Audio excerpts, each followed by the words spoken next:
you got to pick your battles. And after I battle with Christmas and Easter and Thanksgiving every year, I just get tired.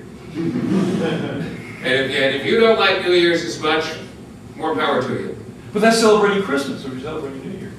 That is celebrating Christmas. Well, culture, I mean, in one sense, yes. Again, historically, they used to be all one holiday.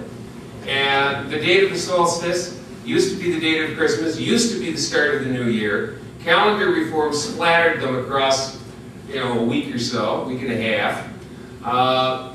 But nonetheless, culturally, there's a strong sense that as of, the 27th and the 28th, Christmas is over, and we're running up to New Year's, and that's something else. And it's not terribly historical, but it's usage. In just the same way that it's not terribly historical that Christmas is totally Christian. Historically, Christmas is like 10% Christian. But in usage, it all has this Christian patina. So you see things like surveys of Muslim and Buddhist and Hindu children in public elementary schools who see secular Christmas trappings, who see Frosty the Snowman as just as threatening to their religious identities as a manger scene. The Christian art just touches it all. But then become atheists. It's over with. That's what I usually recommend. I'm seldom listened to, but yes, you had a question. I'm just wondering how you felt about festivus. About what? Festivus? Well, I'm all for airing of grievances. It's really amazing to see how Festivus is growing. There's a company now that makes Festivus poles. That you can, I don't know very many department stores yet, but you can go on Amazon or eBay and buy them. And they arrive in a 4-color printed package with an instruction manual. They're real products. And who knows, 100 years from now, we may all be celebrating Festivus, and somebody may write a book about how Festivus was celebrated back in the 1940s, and everyone will go ooh and ah, and, become part of the Christmas mythos. But if nothing else, I think Festivus is more environmentally aware, because you don't need the whole artificial tree with all of those cancer-causing plastics. You just need the bowl. And I like the simplicity of that. So, any more airing of grievances? Yes? What Christmas song do you hate the most? And what do you say when somebody says Merry Christmas? Well, what Christmas song do I hate the most? Santa Claus is Coming to Town, because of its effect on children who really believe it. And what do I say when people say Merry Christmas?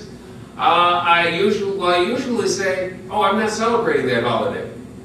And then they say, oh, happy holidays. Well, no, lots of people don't celebrate anything this time of year. I don't either. Oh. That's usually the response I get.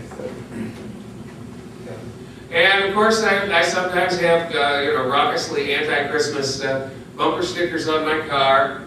A couple of years ago, when the war on Christmas hype was at its height, I got a special bumper sticker made. I'm a soldier in the war on Christmas. And I'll tell you something about bumper stickers. Most people don't read them.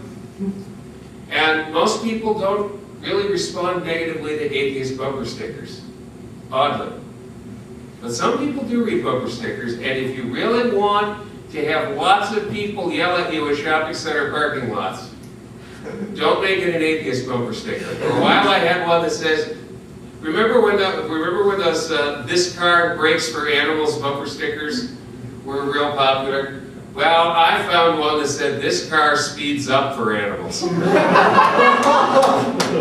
And I was getting yelled at 4 and 5 times a week by animal rights people. And I have never found anything before or since. I think if I put a "Screw Jesus" bumper sticker, I wouldn't care as much as I heard with that one. So make of that what you want. Yes? Do you have any idea what the Japanese eat KFC for Christmas? Like, that's a tradition. Well, Japan wound up embracing Christmas with huge enthusiasm, and a lot of cherry picking. They basically took only the commercial stuff. Haven't quite figured out how KFC became part of that, but there's a very, very famous anthropology paper by an anthropologist who was working in Japan towards the end of the American occupation. And I think it was 1948 was the first year that the big Japanese department stores were able to reopen. And even by then, they'd gotten the Christmas bug. And one of the big stores on the Ginza put up a big window display to show that it was on this Christmas thing. Santa crucified. Santa crucified. I mean, you love that one. Their cars weren't very good back then either. What can I say?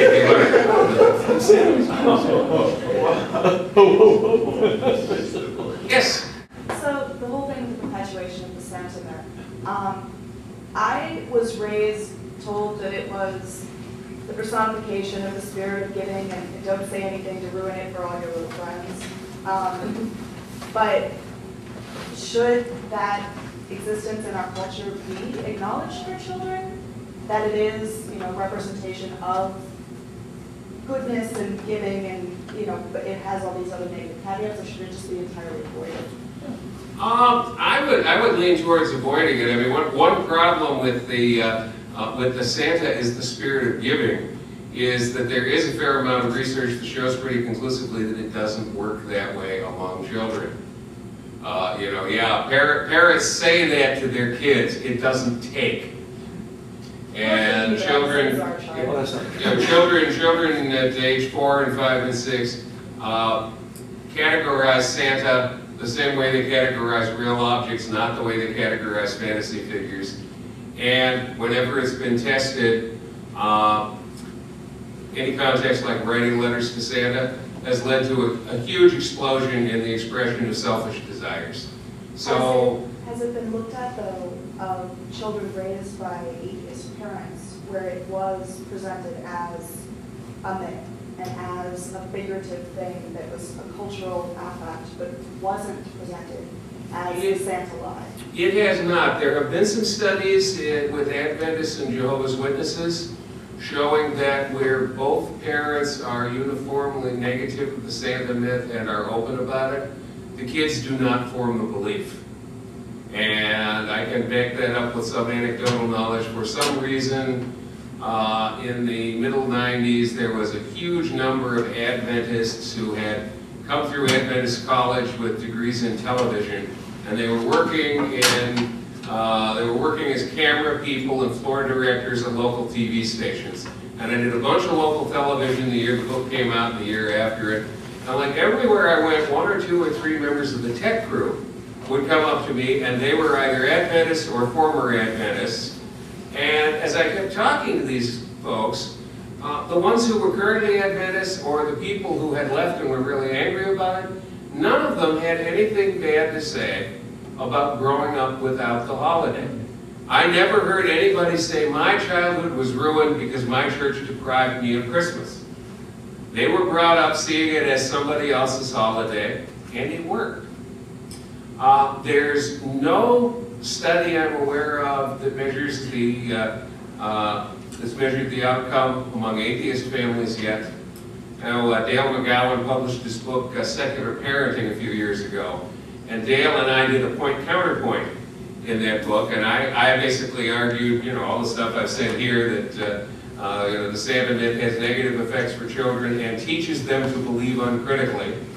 And Dale said, well, no, I don't think so. I think the Santa myth, when kids have the experience of learning that Santa is just make-believe, that paves the way for them later learning that religion is just make-believe. And we both admitted in our respective articles that neither one of us had any research to rely on to back it up. It hasn't been studied. So if you're in psychology, this could be a golden area, although I wish you luck finding funding. Yes, our voice of reason in the back. Now, I don't know who did this study about kids not getting the spirit of giving, because I happen to like children, and I'm always bantering with it. When I go to a fast food place, and there's kids there with their parents and everything. And I'll banter with the kid, you know, they'll get a toy, you know, and I'll say something like, "Can I have your toy? I like that." And half the kids will offer you're me that guy. their toy. Half the kids will offer me their toy. Some kids will say, no, you can't have it. But about half of them will offer me their toy. So who studied that? I mean, I don't. That was well, I don't recall the researchers' names anymore. It's a footnote in my book, but it was at the University of Texas at Austin. I think it was in the early 70s. And it's a frequently referenced study. Now, of course, this would be the point that I would encourage you all to come running up here and buy my book so you can check these footnotes. But unfortunately, after all these years, The Trouble with Christmas has lamentably gone out of print. And I actually sold my last copies in Milwaukee a couple of nights ago. Now, the good news is you'll walk out of here with more money in your pockets, and I hope you'll use it to celebrate just another day. Well, thanks very much. It's been great. Kindle. Oh, yes. I take it back. The Trouble with Christmas is still available. Amazon.com, I think they say they have 5 copies left, and it's still available at a lower price on the Kindle. And in the library. And in the library.